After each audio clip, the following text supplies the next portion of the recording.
கை கால் நல்லா தான் இருக்கு, போய் வச்சு சாப்பிட்றான். அவனை போதையில் அவனை கீழே படுத்துட்டு இருந்தானா செருப்பு காலி எட்டி வச்சிருக்கேன். வாங்கியிருக்கிறேன். வெக்கம், மானம், சூடு, சொரணை, சுத்தம், அசுத்தம் எதுவுமே தெரியாது. அதிகப்படியான பசி வரும்போது நம்ம எப்படியாவது காசு கண்ணில் பார்த்தாகணும், ஏதாவது பஜ்ஜி வடையை வாங்கி சாப்பிட்டாகணுங்கிற எண்ணம் தான்.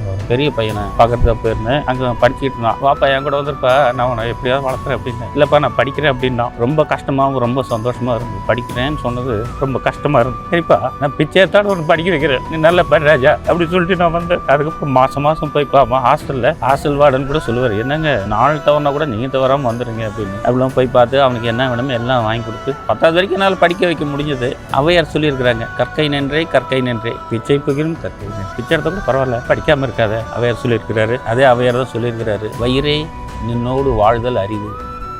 முள் மேலே படுத்து தூங்குறது எப்படி சாத்தியமாக ஆகாதோ அந்த மாதிரி பசியோட பட்டினோட ஒருத்தன் வந்து காலம் தள்ளுறது ரொம்ப கஷ்டம். பெருசாக 2 போண்டா, ஒரு போண்டா 10 ரூபா, 2 போண்டா சாப்பிட்டுட்டு அதுக்கப்புறம் பாடுவேன். கோடம்பாக்கம் ரயில்வே ஸ்டேஷனில் கேன்டீனில் ஒரு டீ 5 ரூபா, இஞ்சி டீ, அங்கே ஒரு டீ குடிப்பேன். இதுதான் ரெகுலராக காலையில் நடக்கிறது. 2 போண்டா ஒரு டீ, இதுதான் காலை உணவுனா இது போதுமா? பத்தாது. அப்பப்போ பாட்டு பாட அது நான் சும்மா இருக்கிற வயிறு கேட்கும். அதனால் பாட்டு பாடுறதுக்கு அதிகப்படியான சக்தி தேவைப்படுதுங்க. பஜ்ஜி போண்டா ஏதாவது சமோசா அந்த மாதிரி வாங்கி சாப்பிட்டுக்கிட்டு இருப்பேன். வீட்டுக்கு வரப்போ மத்தியானம் ஆகிடும். மத்தியானம் சாப்பிடாத இருக்கும், சாப்பிட்டுக்குவேன். சில சமயத்தில் நான் போயிட்டு சாயங்காலம் கூட வருவேன். ஏன்னா நிலையான ஒரு நேரம் இல்லை, இத்தனை மணிக்கு போயிட்டு இத்தனை மணிக்கு வரணுங்கிறது இல்லை.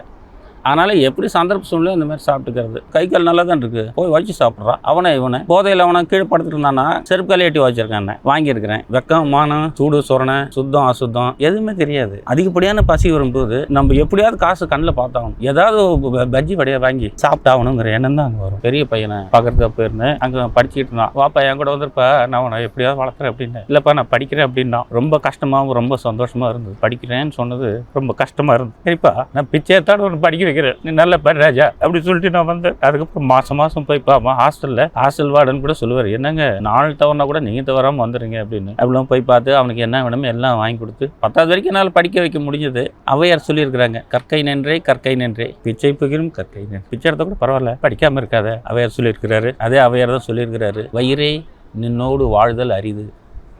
முள் மேலே படுத்து தூங்குறது எப்படி சாத்தியமாக ஆகாதோ அந்த மாதிரி பசியோட பட்டினோட ஒருத்தன் வந்து காலம் தள்ளுறது ரொம்ப கஷ்டம். பெருசாக 2 போண்டா, ஒரு போண்டா 10 ரூபா, 2 போண்டா சாப்பிட்டுட்டு அதுக்கப்புறம் பாடுவேன். கோடம்பாக்கம் ரயில்வே ஸ்டேஷனில் கேன்டீனில் ஒரு டீ 5 ரூபா, இஞ்சி டீ, அங்கே ஒரு டீ குடிப்பேன். இதுதான் ரெகுலராக காலையில் நடக்கிறது. ஒரு 2 போண்டா ஒரு டீ, இதுதான் காலை உணவுனா இது போதுமா?